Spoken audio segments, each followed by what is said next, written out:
Hello and welcome back to another World of Warcraft Warlords of Draenor video. So Blizzard have recently released one of their dev water cooler blogs, and in the blog they talked about a number of different things and some of their decision making and philosophies going into Warlords. They specifically talked about racial traits, ability pruning, the stat squish, and then some CC and diminishing returns related things for PvP. In the video I'm going to go through what they said about all four categories, some of the extra information that has came to light since, and then I'll give you my opinions and thoughts at the end of the video. Of course you can use the nav bar in the left to click about the place. So first of all, racial traits. Well, they said that they want to have, they want races to have interesting perks, but they do not want these to be powerful to the point where a player is compelled to play a race that they don't really like simply for the perks. They referenced Troll's berserking racial as currently being too powerful, and then they also said that their beast slaying one is either extremely powerful or completely useless. And then on the other end of the spectrum, they said that many races basically had no performance affecting perks. And then on top of this, with things like hit and mastery being retired in Warlords of Draenor, some racials do need to be replaced. They have decided to bring down some of the outliers, like the highly powerful troll one, and then they're going to establish a baseline and bring all of the other racials up to that level. This will involve removing some old, obsolete ones basically, adding in some new racials, and then improving some of the old passives. Ultimately, they want the races to all be balanced while still being fun and interesting, and where possible, giving racial abilities that really make sense with the race in question. Now, after they made the blog post, Celestalin?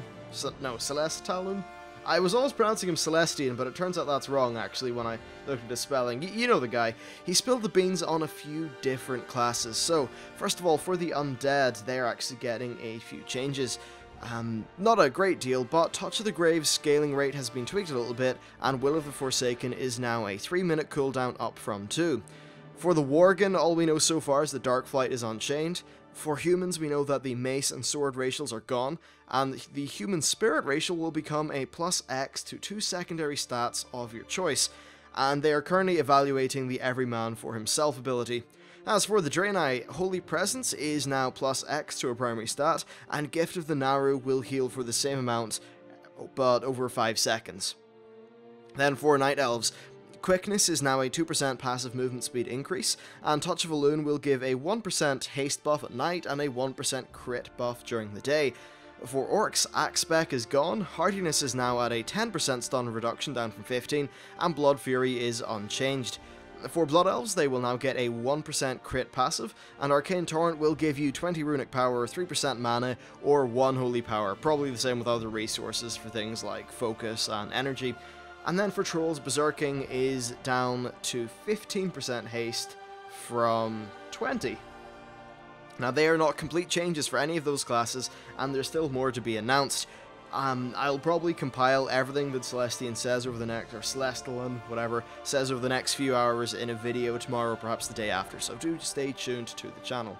Okay, so that is the first topic done. Let's move on to the second, which is ability pruning. So over time, they said that they have been adding more and more spells and abilities to the game, and really they've been adding more than they have been removing. This means that the complexity has steadily increased. They said that we are now at the point where players are starting to get overwhelmed by the number of keybinds that are needed, and some specs have got over 100 possible abilities. They also said that the game is loaded with loads of little niche abilities that are rarely used, and really in reality are just not that good for the game as just on a whole. As for Warlords of Draenor, they are going to be paring down the number of abilities for each class and spec to remove some of the unnecessary complexity. This means that some abilities are going to be limited to a single spec rather than being class-wide, and then there's some abilities that just will flat out be removed. They're also going to remove some of the spellbook clutter, and one of the ways they will be doing this is by merging a whole bunch of passives into one thing, which I think is a pretty good goal. They were also very quick to say that this doesn't mean that the depth of gameplay is going down. They want to maintain all of the interesting decisions and then add to those interesting decisions with interesting and I guess more innovative talents in Warlords, but they just want the overall complexity in terms of the number of abilities to go down to make the game a little bit more readable and playable. But overall, they still, of course, want the main thing that matters to be skill, which I think is definitely right. Now, one kind of ability that they're actually focusing on paring down is cooldowns. Specifically, they want to tone down on the amount of cooldown stacking that is in the game, especially in cases where multiple cooldowns are just macroed together anyway. If macros are used for a bunch of cooldowns, then they're just likely going to either merge or remove them, so that does make sense in terms of button complexity, and I guess that when you think about it, okay, the player who macroed those all together and used them perfectly was at an advantage, but that advantage wasn't really because of their second-to-second gameplay decision-making. It was because of some pre-prepared stuff or perhaps add-ons, and that's not the kind of skill that they really want to emphasize. They want to emphasize you being good within the context of a 9-minute long boss fight or something like that. And they also said that the process of deciding what to remove is very complex, and they are completely aware that every ability is going to feel vital to someone. They don't take the process lightly, and overall, they just want to increase players' ability to understand the game, not to reduce the combat depth of the game. So basically, more readable and with less random crap, like cluttering around your action bars. So this could actually turn out to be quite good. I'll talk more about my opinions in full at the end of the video. Next, we have the stat squish. So they said that character progression is one of the hallmarks of a role-playing game, and due to that, they are always adding more power for us to acquire in the game. But of course, we have ended up reaching a point where the numbers are simply massive. In order to make this understandable, they are going to be scaling down numbers and smoothing out any obsolete spikes in power. Now, as an example, back in the Burning Crusade, you would have needed an item level spike at level 70 to be able to raid, because there needs to be a difference between raid bosses and regular mobs, obviously. Or, you know what I mean, you need a big jump in power there. But, of course, currently that spike only serves to inflate the numbers in the game, because we're not level 70 anymore, we're level 90 and 100. So therefore, they're going to be removing those spikes. What this essentially means is that item levels are going to increase at a very smooth rate up until level 90, and they will start to increase at a faster rate from 90 onwards. Then, Blizzard said that every number in the game is being changed. So, for example, a fireball that would currently hit a creature for 450,000 damage out of its 3 million total HP will now do 30,000 damage out of its 200,000 total HP. Now, in both cases, that fireball is doing 15% of the monster's total HP as damage. So that means that the relative power of your abilities is going to be the exact same as it always has been. So they really were stressing that this is not a nerf, and relatively we are going to be just as powerful as we are now. Now, going back into solo raids has been something that people have been worried about for some reason, despite Blizzard constantly saying that you will still be able to go back and solo the old raids. They actually said that they are in fact further increasing the scaling of your power against lower level targets so that lower level content, in their words, will be more accessible than it is now. So that's definitely a interesting change, to say the least. Then they've also said that they are going to remove all base damage on player spells and abilities, which will allow them to just adjust AP or SP as needed so that all specs can scale at the same rate. Hopefully this means that as you level up, the relative power of all the different specs and classes will be roughly the same, and that could have a nice knock-on effect into player versus player. Especially when you're in Battlegrounds, it should just mean that things are a little bit more balanced. They then gave us some handy graphs, and graphs are awesome. So they said, as you can see, the Mists of Pandaria increase in power is massive. And more importantly, it just shows that if they had kind of just kept the same expansion to expansion increase in stats, then the Warlords of Draenor 1 would have been insane. Though the smaller smooth line at the bottom shows the squished stats, and as you can see, things start to rise more quickly from level 90 onwards, with the expected spike happening at level 100. But overall, the numbers are lower and a little bit more sustainable. And then the same thing goes for the creature health graph that they showed us. At level 100, things will, of course, spike up again as the creatures get more powerful, and then, of course, our own player power will get more powerful. So it's actually likely that in about 3 to 4 expansions time, there will be another squish, and this will fix the same problem. But right now, we're going to have more readable numbers, and that's definitely a good thing. Overall, it should make the game feel quite a bit more understandable, and I think that's an extremely worthy goal. So next, they talked about crowd control and diminishing returns. So Mists of Pandaria taught them that there is just too much CC in PvP. They currently are just going to be across the board toning it down for every class and spec. Silence effects are now going to be removed from interrupts. All disarms are being removed, and they are going to be reducing the number of diminishing returns categories, though things like, say, roots and charge abilities will have a very short duration instead of a diminishing return. All stuns will share the same diminishing return category, and incapacitate/mesmerize effects will now share diminishing returns with the horror category. They've also said that they will remove many CCs entirely, and that pet cast crowd control is going to be more limited, and in many cases will be completely removed. Also, Cyclone can now be dispelled by immunities and mass dispel. Then they also said that PvP trinkets will grant immunity to reapplication of an effect from the same spell cast that they used the PvP trinket to break out of. That was a very long sentence, but basically it means that if you're being hit by, say, a solar beam, and you PvP trinket out of the solar beam, well then you're not going to be stunned again once you get out. At least for a certain amount of time, which absolutely makes sense.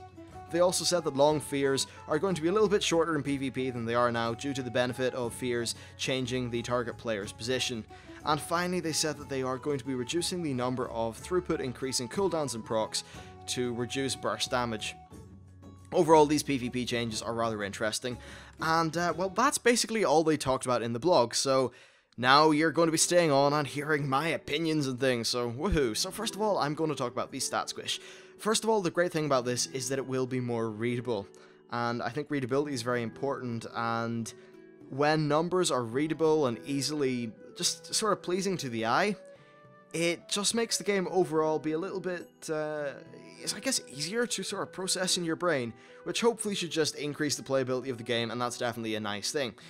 Now, the reduction of these numbers also increases accessibility to the game by not overwhelming people with silly numbers, but it's not at the cost of depth at all, which is definitely a good thing. And then also, I just think the numbers were getting completely silly, and there is definitely a problem that would have occurred in the next expansion when our DPS would have been getting into the millions, because there was a loss of precision there. When you move from 1.1 million to 1.3 million, well, you're only seeing one decimal point there, and anything else is completely just overwhelming, and that loss of precision would be very annoying, so it's nice that they're bringing things down, and hopefully we'll be doing maybe, I don't know, 2,000 to 5,000 DPS at the start of the expansion. Maybe 2 to 3 would be nice. I think that's just really good, it's really readable, and it fits kind of nicely. So I think that's definitely a good thing, and honestly, doing 300,000 damage a second to bosses with like, wow, I've actually managed to forget roughly how much health bosses have, which is a little bit embarrassing because I am a raider, so that's, yeah, well done me, but you know what I mean. Overall though, I think the stat squish is absolutely fantastic, and it is needed. Okay, so next, racials. First of all, we need more information. What I covered there was just a little smidgen of what Celestian, or Celestialan? That's a weird name. Celestian sounds better to me. Oh well, it's not like I can change his Twitter handle on him. So yeah, overall, I think that they are pretty good changes, and it just seems good so far. We just need to wait for more information. The new races, of course, don't need as many tweaks, because the new races have racials that are a little bit more designed within the game. Some of the older racials weren't really changed for a long time, and because of that, they're a little bit out of touch with how the game is currently played and balanced. So overall, all things are good on the racial front. And another thing, just hopefully they will be able to make racials that really do feel like they fit within the race that you're playing, and I think that's good. So the other topic to talk about is the ability squish, or snipe, or prune, or whatever you're going to call it. So in theory, fantastic, because it's just annoying when you have an absurd amount of buttons. And it's not particularly good game design. I remember there was also a long-running joke that World of Warcraft is the game with, it was like the most buttons but takes the less skill to play it. Okay, not completely true, but you kind of understand what I mean. There are about 6 or 7 core buttons which you will use all the time and are really important to playing your class well. But then there are things you'll only use maybe once every 5 minutes or something, and they just serve to kind of clutter things up. So if they can intelligently remove those without sacrificing gameplay depth, then absolutely it will be a fantastic change. The question is, though, will they be able to do that? Well, it's hard to say, and we're actually just going to need to wait until the beta. Now, one thing that's worth saying, needing over 24 buttons to play a game is bad game design, because if you look at the input method for players, you have a keyboard with 1 through well, 1 through 0 on the digits. So 10 buttons in total, with then of course the actual like keyboard buttons itself being able to be bound, then shift modifiers and things like that, and that's all fine. But honestly, what's comfortable to use for the majority of players, and I know lots of people are binding keys or abilities to like R and T and W and not W and Q and no, not Q actually. That's a strafe button. You know what I mean? They're binding things to their letter. The letters on their keyboard. Honestly, that's something that the really high-end absolutely do, but the vast majority of people don't.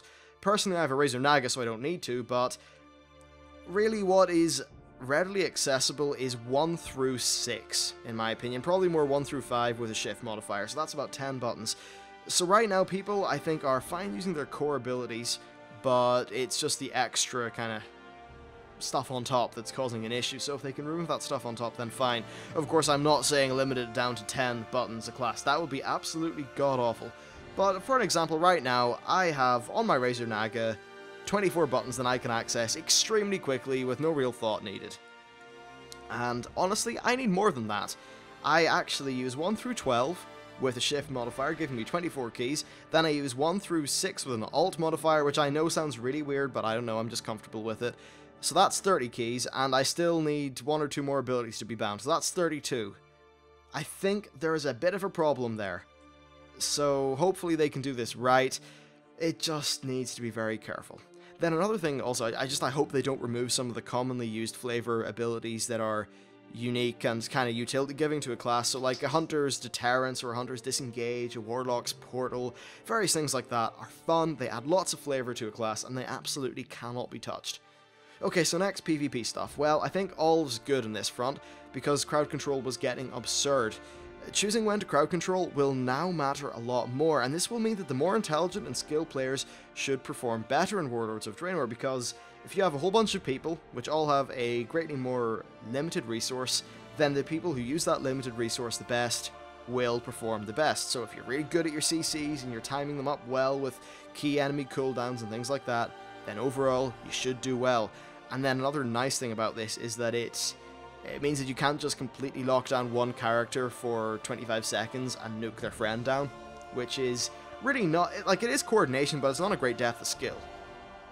And then another thing is that Less Burst will emphasize winning against a player or another team in, say, an arena via consistently playing well throughout the match, playing the whole game, and yeah, I think that's definitely a good thing.